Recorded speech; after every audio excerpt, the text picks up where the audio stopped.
Evangelio según San Juan, capítulo 4, los versículos 21 al 24. Allí leemos lo siguiente. Jesús le dijo: Mujer, créeme, que la hora viene cuando ni en este monte ni en Jerusalén adoraréis al Padre. Vosotros adoráis lo que no sabéis, nosotros adoramos lo que sabemos, porque la salvación viene de los judíos. Mas la hora viene, y ahora es, cuando los verdaderos adoradores adorarán al Padre en espíritu y en verdad, porque también el Padre tales adoradores busca que le adoren. Dios es espíritu, y los que le adoran en espíritu y en verdad es necesario que adoren. Yo quisiera introducir mi tema de hoy haciendo la siguiente pregunta. ¿Qué fue lo que el Señor le quiso recalcar a la mujer samaritana cuando utilizó en 3 ocasiones la palabra Padre? Aquí en Juan 4, 21 al 23, donde acabamos de leer. Repito, ¿qué fue lo que el Señor le quiso recalcar a esta mujer cuando en 3 ocasiones utiliza la palabra Padre? Recuerden lo que yo les aclaraba la vez pasada. Lo importante no es adorar.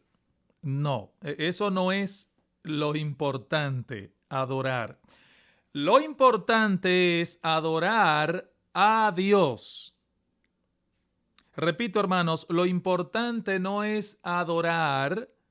Lo importante es adorar a Dios. Al Dios de la Escritura. No es adorar simplemente.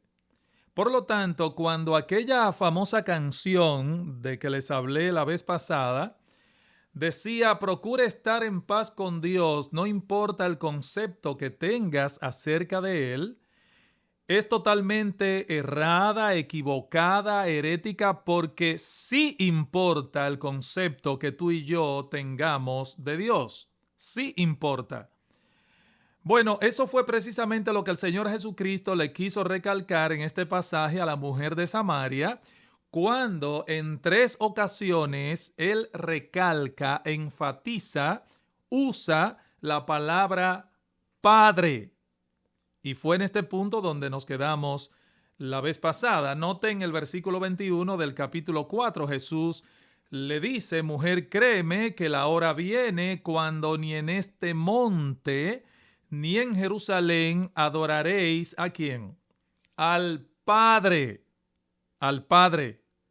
Y en el verso 23 sigue diciendo: Mas la hora viene, y ahora es, cuando los verdaderos adoradores adorarán al Padre. No que simplemente adorarán. Adorarán al Padre en espíritu y en verdad, porque también el Padre, otra vez, busca que le adoren. También el Padre tales adoradores busca que le adoren. Noten, no solamente adorarán en espíritu y en verdad, sino que adorarán al Padre. Y cuando la Biblia utiliza la palabra Padre, está señalando a un ser que es personal, como enseñamos la vez pasada, porque yo no puedo tener una paternidad con algo perdido en el universo. No, hermanos, Dios no es algo, es alguien. Dios es nuestro Padre, nuestro Padre. Por eso Jesús nos enseña a orar diciendo: Padre nuestro. Con Dios podemos tener una relación cercana porque somos sus hijos. Y en ese momento, hermanos, Él le dice aquí a la mujer samaritana: Dios es nuestro Padre. Ahora bien, yo quiero aclarar algo más que no aclaramos la vez anterior. Dios es espíritu y eso nos indica, nos quiere decir que Dios es un ser personal. Pero de ninguna manera, hermanos, eso significa que nuestra relación con Dios es una relación entre iguales. Ojo con esto. Si Dios es un ser personal, yo también soy un ser personal, somos personas y podemos tener una relación como personas, Dios como persona divina, yo como persona humana, pero eso no significa de ninguna manera, hermanos, que nuestra relación con Dios es una relación entre iguales. Dios es un ser personal, sí es verdad, pero también es un ser infinito. Y la palabra espíritu aquí en el texto tiene que ver con eso también. Es decir, cuando este pasaje dice que Dios es espíritu, no solamente nos está diciendo que Dios es un ser personal, también nos quiere decir que Dios es un ser infinito. Y no solamente eso, no solamente que es personal y que es infinito, también es importante aclarar que cuando el texto dice que Dios es espíritu, nos está diciendo también que Dios es un ser inmaterial. Y aquí voy a detenerme un poquito. Dios es un ser personal. Dios es un ser infinito, pero ahora estamos diciendo que el hecho de que Dios sea espíritu señala también que Dios es un ser inmaterial. O sea, Dios no tiene cuerpo, como dicen los mormones. Dios es inmaterial. Dios es, como dice el ministro puritano Thomas Watson, un hombre que nos dejó muchos escritos. Dice Thomas Watson lo siguiente: Dios es de una esencia pura, sutil, sin mezcla, no compuesto de alma y cuerpo. Dios es espíritu, no hay nada material en él. O sea, Dios no posee ninguno de los accidentes de la materia, hermanos. Dios no tiene forma. Dios no tiene figura. Dios no tiene cuerpo. Dios no tiene anchura. Dios no tiene altura. Dios es espíritu. Vamos a Isaías 31 por un momento. Isaías 31. Estos son, hermanos, yo sé que estos son de los conceptos que nosotros podemos entender el qué, pero no el cómo. ¿Quién es Dios? Espíritu. ¿Cómo es eso? Yo no sé. Yo solamente puedo decirle a usted lo que la Biblia declara, pero yo no puedo explicárselo porque el cerebro se me va a fundir, a mí y a cualquiera. ¿Saben por qué, hermanos, se nos puede fundir el cerebro? Porque lo finito nunca podrá abarcar lo infinito. Nunca. Miren aquí, Isaías capítulo 31, versículo 3. Los judíos, cada vez que tenían problemas, acudían a los egipcios. Y Dios le dice, óiganme, acudan a mí, no a los egipcios. ¿Por qué? Dice, porque los egipcios hombres son y no Dios, y sus caballos carne y no espíritu. Ese último detalle ahí es interesante en el pasaje. Sus caballos son carne y no espíritu. Fíjense cómo contrapone la palabra carne a la palabra espíritu. Lo que es espíritu no puede ser carne, según este texto. Ustedes recuerdan aquella vez cuando el Señor resucitó, luego de haber resucitado en el Evangelio de Lucas, cuando el Señor se aparece a sus discípulos luego de su resurrección. Ellos creían que estaban viendo que un fantasma, un espíritu. ¿Y qué les dice Cristo? ¿Qué les dice Cristo? Vengan, palpen, vean, porque un espíritu no tiene carne ni hueso como veis que yo tengo. O sea, un espíritu, dice Jesús, no tiene carne ni hueso como veis que yo tengo. De manera que cuando Juan 4:24 nos dice que Dios es espíritu, lo que nos está diciendo es que Dios no tiene carne, ni tiene hueso, ni tiene forma, ni figura, ni anchura, ni altura. Nada de eso, por favor, no se imagine a Dios así. Dios es un ser personal, pero que es espíritu. Dios es espíritu, dice Jesús a la samaritana. Fíjense, una de las cosas que más nos impresionan de la Biblia es que Dios, o sea, Dios, todo lo que ha revelado de sí mismo está en una armonía tan perfecta que nada de lo que Él ha dicho de sí mismo se contradice entre sí. Nada. Un ejemplo. La Biblia dice que Dios es uno. No es cierto, Dios es uno. Oye Israel, Jehová vuestro Dios, Jehová uno es. Ahora, ¿qué significa que Dios es uno? Bueno, eso significa, primero, que hay un solo Dios verdadero. Por supuesto que sí. Pero no solamente eso. Significa que Dios es una sola esencia, sin mezcla ni confusión. O sea, Dios es una única esencia y simple. Dios es uno. Y si Dios no fuese espíritu, no podría ser uno. ¿Por qué? Dios no podría ser uno de no ser espíritu. Bueno, porque si Dios fuese material, Dios estaría compuesto de partes. Y si Dios estuviera compuesto de partes, esas partes serían finitas o infinitas. Si fueran esas partes finitas, ya no serían parte de Dios.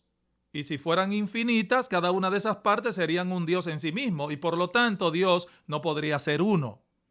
Para que Dios sea uno, tiene que ser espíritu, obligatoriamente. Por ejemplo, vamos a suponer algo que es inaudito. Yo sé que estoy poniendo un ejemplo que es algo que hasta cierto punto es tonto e imposible que suceda, pero vamos a suponer que yo pudiera quitarle a Dios su santidad, ese atributo de la santidad.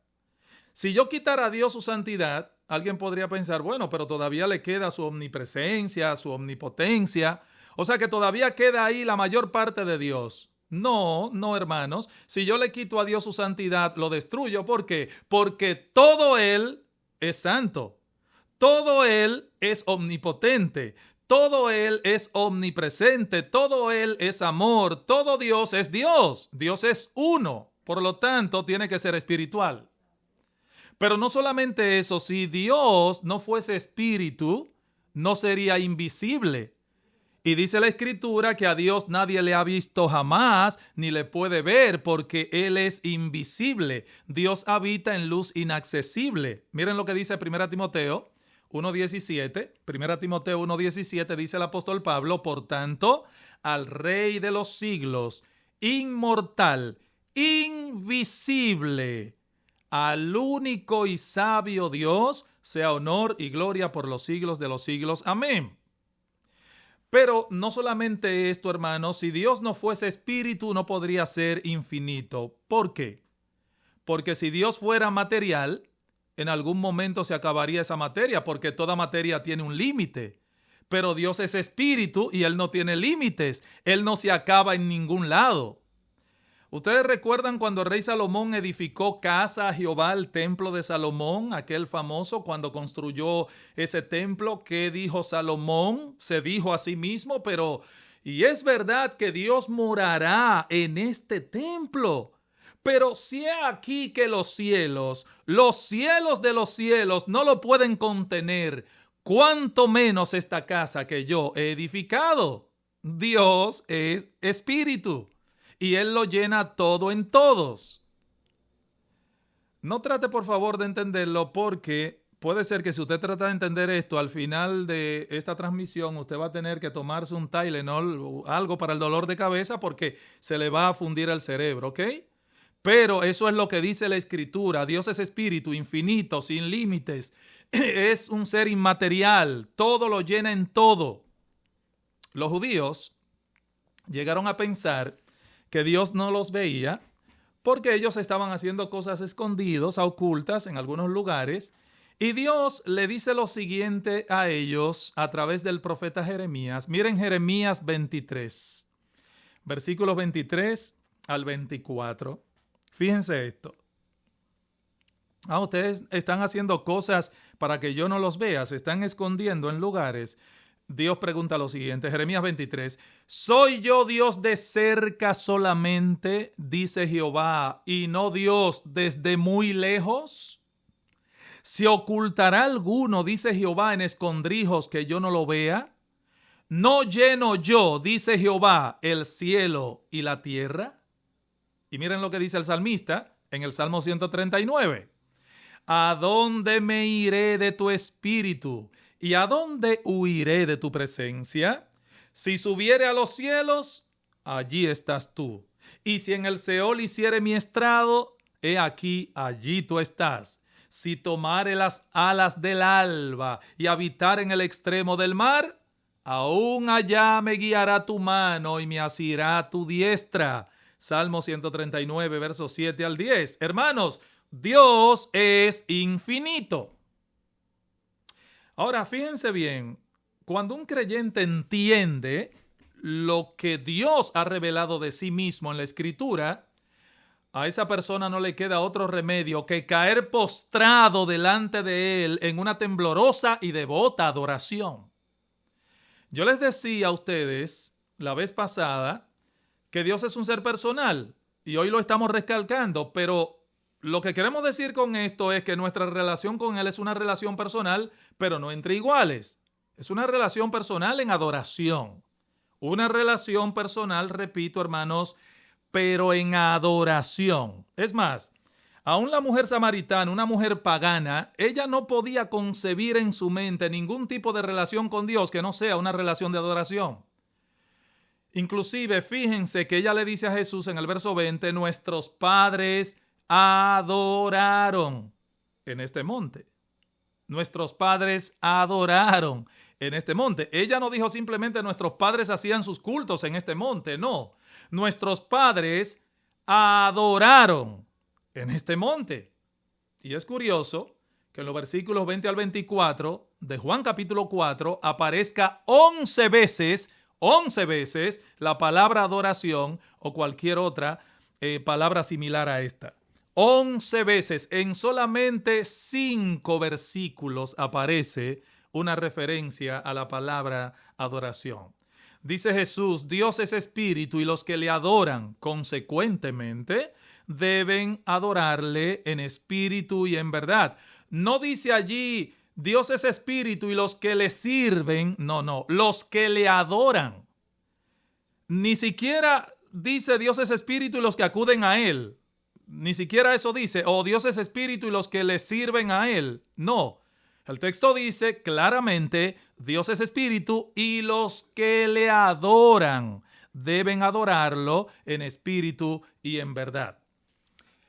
Vamos a suponer, déjame poner una suposición aquí. Vamos a suponer que usted va a una relojería y allí le enseñan lo último que ha salido al mercado en relojes. Y le dicen, mira, este reloj tiene cosas increíbles. Este reloj te dice cómo son las fases de la luna. Este reloj te dice si estamos en luna llena, luna nueva, cuarto menguante. Este reloj es a prueba de golpes. Este reloj es a prueba de balas. Es a prueba de fuego este reloj. Este reloj te mide la temperatura. Este reloj te dice hasta la velocidad en que tú vas en tu carro. Es algo increíble este reloj. Lo único malo es que este reloj no da la hora. Usted compraría un reloj así porque entiendo que la finalidad de un reloj es dar la hora, primariamente. ¿Saben una cosa, hermano? Dios está buscando pecadores para hacerlos sus adoradores. Eso es lo que el texto dice en el verso 23. Dice, mas la hora viene y ahora es cuando los verdaderos adoradores adorarán al Padre en espíritu y en verdad, porque también el Padre tales adoradores busca que le adoren. Dios no está buscando pecadores para salvarlos sencillamente, no. Dios está buscando pecadores para hacerlos sus adoradores. Ojo con esto. Por lo tanto, si tú eres de esos creyentes que asisten a la iglesia, que lees tu Biblia, que sirves en algún tipo de ministerio, que haces lo que la Biblia te está diciendo como creyente, pero no eres un adorador, tú eres idéntico, mi hermano, a ese reloj. El reloj es a prueba de agua, es a prueba de fuego, te mide las fases de la luna, es a prueba de golpe, es a prueba de muchísimas cosas, pero no da la hora. Tú haces todo menos dar la hora. Haces un montón de cosas excepto aquello para lo cual Dios te salvó. Cristo, escúchame bien, Cristo no concibe, Él no concibe en su mente el Señor, y aquí yo lo entiendo claramente que eso es lo que Él está diciendo. Él no concibe a nadie que realmente sea salvo y que no se convierta en un adorador del único Dios vivo y verdadero. O sea, Dios no está buscando pecadores para salvarlos simplemente. Ese es el punto, hermanos. Ese es el punto. Él está buscando pecadores para que sean adoradores. Por eso Él no concibe ninguna relación con Dios que no sea una relación de adoración. Hermanos, nuestro Dios es digno de nuestra adoración. Salmo 48, verso 1. ¿Qué dice? Salmos 48, verso 1 dice: grande es Jehová y digno de ser en gran manera alabado. Alabado. Ahora bien, nuestro Dios no solamente es digno de adoración, sino que también Él es digno de la adoración correcta. Es digno de la adoración correcta. Dios es espíritu y por lo tanto debe ser adorado ¿cómo? Ahí lo dice, en espíritu y en verdad. ¿Cómo debe ser la adoración? Bueno, la mujer samaritana estaba preocupada con respecto al lugar correcto, según ella. ¿Cuál es el lugar en el que se debe adorar? Cristo le dice, no, mujer, lo importante es el objeto correcto y hacerlo de forma correcta. ¿Cómo debe ser adorado Dios? Bueno, primero el Señor nos dice en espíritu.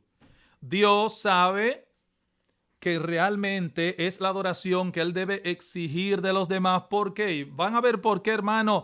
Dios debe ser adorado en espíritu. ¿Qué significa esto? Aquí hay dos ideas básicas que yo encontré. La primera negativa, la segunda positiva. Vamos por parte. La idea negativa es que Dios, el Dios de la Biblia, no debe ser adorado con una adoración ritualista y externa. No. Fíjense bien, hermanos, Dios aborrece la adoración ritualista y externa. Eso por un lado. Y en segundo lugar, y esta es la parte positiva, la verdadera adoración involucra todo nuestro ser interno. Todo nuestro ser interno. O sea, Dios no debe ser adorado con nuestra boca solamente, debe ser adorado también con nuestro corazón. Porque Dios es espíritu, debemos adorarle en espíritu y en verdad. Ahora, si Dios es espíritu y por lo tanto está desprovisto de carne y desprovisto de cualquier figura o de cualquier forma, ¿cómo es posible, pregunto yo, que algunos pretendan adorar a Dios a través de ídolos o a través de figuras que ellos fabrican con sus manos? Por favor. ¿Cómo es posible que una persona pretenda adorar a Dios, al Dios verdadero, un Dios que es espíritu, usando para ello cualquier instrumento material, ya sea una figura, o ya sea un cuadro, o ya sea un altar, o ya sea una iglesia, o sea lo que sea? Dios es espíritu y por lo tanto Dios aborrece cualquier tipo de adoración que sea ritualista o externa. Por eso, la Biblia prohíbe tajantemente que una persona adore a Dios a través de una imagen. Escúchame bien. La Biblia prohíbe tajantemente, no hay excusa para esto. La Biblia prohíbe que Dios sea adorado a través de una imagen. Pero ojo, mis amados hermanos evangélicos, nosotros también no estamos exentos de cometer ese pecado. Cuando usted va en adoración delante de Dios y se hace para usted una figura personal de Dios, usted está cometiendo ese pecado también. Porque Dios ha prohibido hacerse cualquier figura de Él. ¿Y saben por qué? Porque en primer lugar no existe, en el universo entero no existe una figura que pueda representar a Dios. Ninguna. No la busquen ni en el extremo del mar, ni en el extremo del universo, porque no la van a encontrar. No hay nada, óigame, absolutamente nada en el universo vasto que se asemeje a Dios. Eso por un lado. Y en segundo lugar, cuando usted se hace una figura de Dios, ¿sabe lo que usted está haciendo? Usted está rebajando su gloria. Dios es espíritu y es un ser infinito. no se lo imagine de ninguna manera porque no se lo va a poder imaginar. Y cuando se lo imagine, ya ese Dios va a caber en su cabeza y por lo tanto lo ha hecho más pequeño que usted. Dios es espíritu. No se hagan una imagen de Dios. ¿Y saben lo que sucede cuando una persona se hace una imagen de Dios y rebaja su gloria? ¿Saben lo que pasa? Que inmediatamente cae en la liviandad. En la liviandad. ¿Por qué cae en la liviandad? Porque piensa que un Dios tan pequeño no puede exigir santidad. Óigame, la idolatría y la rivalidad, la liviandad y la idolatría van siempre ligadas de la mano, siempre. Muchos de esos individuos que van en las procesiones cargando esas cruces, esas personas que van cargando, usted ha visto que siempre hay uno de que cargando una cruz de madera. Esos son los primeros adúlteros, estafadores, y tienen 1000 mujeres. Pero claro que conste, son sumamente religiosos. Yo voy en la procesión cargando la cruz o cargando la imagen de la Virgen. Cuidado, que ese tipo es religioso. Por eso era que decía el profeta Habacuc que las imágenes enseñan mentira. ¿Y saben por qué las imágenes enseñan mentira? Porque nunca le van a decir a usted realmente cómo es Dios. Son ídolos que no oyen, ni ven, ni entienden, y ellos no pueden nunca decirle a usted que cada vez que usted miente, está pecando contra Dios. Ese cuadro del Sagrado Corazón de Jesús, mi amigo, jamás le va a decir a usted que mirar a una mujer con ojo de codicia que no sea la suya es adulterio a los ojos de Dios. Ese cuadro lo va a dejar a usted tan tranquilo como él está. Por eso el hombre prefiere la religión en vez del cristianismo. Usted sabe, los compañeros católicos, por ejemplo, que yo tengo, ellos se sienten cómodos en su religión porque sus ídolos no le molestan su pecado. Es bueno servir supuestamente a Dios así. Por eso ellos prefieren adorar a una estatua o a un cuadro que adorar al Dios vivo y verdadero. Porque el Dios vivo y verdadero sí que va a corregir su pecado. El cuadro no. El ídolo no. No se mete con ellos. ¿Quieren ver un ejemplo de esto? Vamos a ver un ejemplo. Éxodo 32. Éxodo 32. Miren esto. Yo no estoy inventando. Se lo voy a ilustrar con la misma Biblia. En Éxodo 32, cuando Moisés sube al monte Sinaí y estuvo 40 días en comunión con Dios y el pueblo comenzó a inquietarse. ¿Pero qué le ha pasado a Dios? ¿Pero qué le ha pasado a Moisés? Miren lo que dice el versículo 1. Ellos le piden a Aarón que haga algo. Fíjense. Dice, viendo al pueblo que Moisés tardaba en descender del monte, se acercaron entonces a Aarón y le dijeron, levántate, haznos dioses que vayan delante de nosotros, porque a este Moisés, el varón que nos sacó de la tierra de Egipto, no sabemos qué le haya acontecido. Aarón cede a la presión del pueblo, versículo 5 de Éxodo 32, y viendo esto, Aarón edificó un altar delante del becerro, le hizo un becerro de oro a ellos, le quitó los zarcillos a las mujeres, el oro, lo fundió y sacó el becerro. Entonces edificó un altar delante del becerro Aarón y pregonó a Aarón y dijo, mañana será fiesta. ¿Para quién? Para Jehová. O sea, qué espiritual, Aarón. No adoremos a otros dioses, adoremos a Jehová por medio de este becerro de oro. Pero es a Jehová. ¿Saben lo que pasó? Miren lo que pasó. Miren lo que pasó. Cuando Dios descendió al monte Sinaí en Éxodo 20, recuerden, dice la Biblia que el pueblo tembló porque ellos vieron una manifestación de la gloria de Dios y temblaron de espanto. Pero en Éxodo 32, cuando ellos veían a Dios como un becerro de oro, ¿qué hicieron? Versículo 6, mira lo que hicieron. Y al día siguiente madrugaron y ofrecieron holocaustos y presentaron ofrendas de paz. O sea, qué religioso, ¿verdad? Y se sentó el pueblo a comer y a beber y se levantó a regocijarse. O sea, ellos dijeron, oye, qué bueno es tener a un Dios así. Vamos ahora a festejar eso. Vamos a comer y a beber. Alguien pudiera estar pensando ahora, bueno, pero ¿cómo tú sabes que ellos cayeron en exceso? Porque tal vez simplemente ellos estaban en un almuerzo. Bueno, versículo 25, sigue leyendo conmigo. Verso 25. Y viendo Moisés que el pueblo estaba desenfrenado, porque Aarón lo había permitido para vergüenza entre sus enemigos. Se puso Moisés a la puerta del campamento y ahí murió muchísima gente a espada. ¿Cómo estaba el pueblo? Dice aquí, el pueblo estaba, y lo subrayamos ahí, desenfrenado. Hermanos, amigos, por eso Dios prohíbe la idolatría, porque cuando se rebaja la gloria de Dios, también se rebaja su santidad. Ese ídolo que yo tengo ahí no se mete conmigo.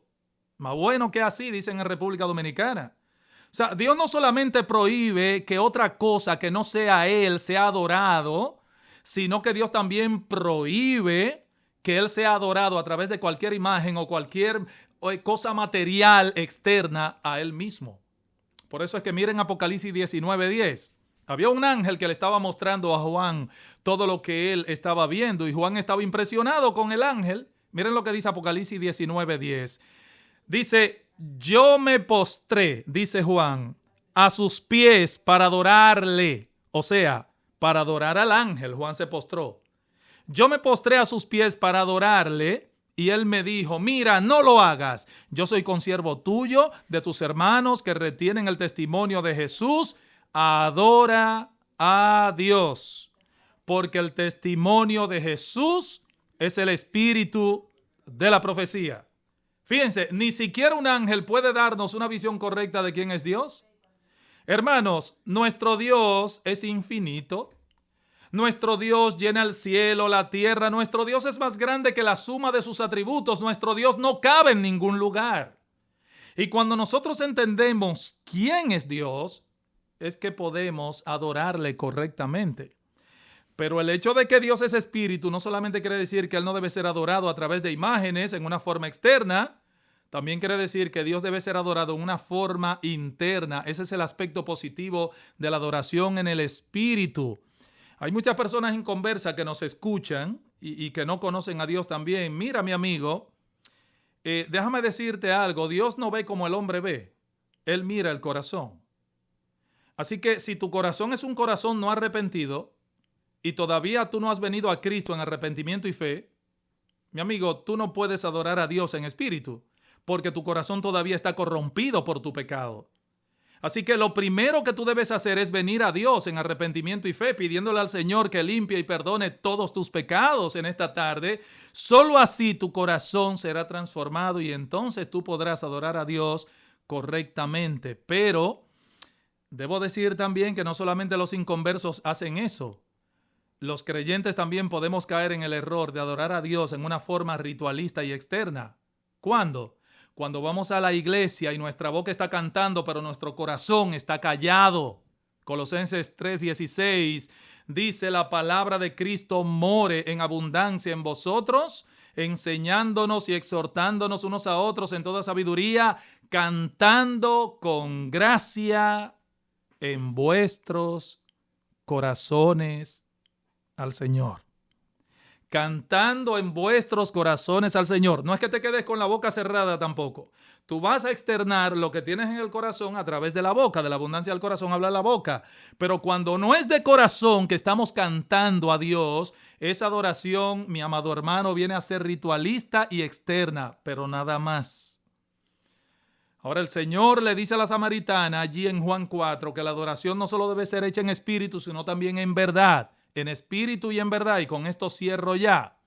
O sea, Dios no solamente no acepta ninguna adoración que sea externa, tampoco acepta ninguna adoración que no sea conforme a la verdad revelada de Dios en su palabra. La verdad revelada de Dios. Fíjense, para Cristo la verdad no es relativa, como dice hoy día el movimiento filosófico de relativismo. En este mundo traidor, nada es verdad ni es mentira, todo es según el color del cristal con que se mira. Eso es relativismo, eso realmente es desfasado totalmente a los ojos de Dios. La verdad no es relativa, la verdad es absoluta. La verdad de Dios es aquello que ha sido revelado en su palabra. Por eso dice Jesús, Padre, santifícalos en tu verdad, tu palabra es verdad. La palabra de Dios es la única verdad, la verdad verdadera. Mira, mi amigo, ni lo que te enseñaron en tu iglesia, ni en tu religión, ni tus padres, ni la tradición, nada de eso es verdad si no está conformado a la palabra de Dios. ¿Sabes por qué? Porque solamente la palabra de Dios es verdad. Dios es un Dios de verdad y por lo tanto el que le adora debe hacerlo conforme a su verdad revelada en su palabra. Nada que esté fuera de esta palabra es verdad. ¿Quieres adorar a Dios? Debes adorarlo en espíritu y en verdad, conforme a lo que Él ha revelado en su verdad, que es la palabra. Alguien preguntará, pero venga acá, ¿y acaso no basta la buena intención? ¿Con la buena intención basta? No, no basta con la buena intención, porque dice la Biblia en Proverbios que hay caminos que al hombre le parecen derecho, pero su fin es camino de muerte. Y el profeta Jeremías, miren lo que dijo Jeremías 32:39, les daré un corazón y un camino. No solamente un corazón, les daré también un camino para que me teman perpetuamente, para que tengan bien ellos y sus hijos después de ellos. O sea, fíjense, no basta tener un buen corazón. Dios solamente come corazones, dicen algunos impíos. No, si usted no va por el camino, lamentablemente no basta con el corazón. Dios dice en el texto, les daré un corazón, pero también les daré un camino. O sea, voy a redimir sus almas, pero también voy a revelar la verdad. ¿Saben para qué? Para que ellos puedan andar en esa verdad, para que puedan caminar por sendas de justicia. Así que, mi amigo, si tu adoración hasta el día de hoy no es conforme a las Escrituras, ha sido una adoración falsa. Si tu adoración a Dios no ha sido a través del arrepentimiento de todos tus pecados, en primer lugar, viniendo a Cristo en arrepentimiento y fe, tu adoración es falsa. Y en cuanto a nosotros los cristianos, los que profesamos fe, hermanos, fuimos redimidos para llegar a ser adoradores del Dios de verdad, de un Dios infinito que merece toda nuestra adoración. Cerramos con lo que dice Pablo aquí, Efesios 1:3-6. Bendito sea el Dios y Padre de nuestro Señor Jesucristo, que nos bendijo con toda bendición espiritual en los lugares celestiales en Cristo. ¿Para qué? Verso 6. Para alabanza de la gloria de su gracia, con la cual nos hizo aceptos en el amado. Para alabanza de la gloria de su gracia. ¿Sabes qué? Para eso fuimos redimidos.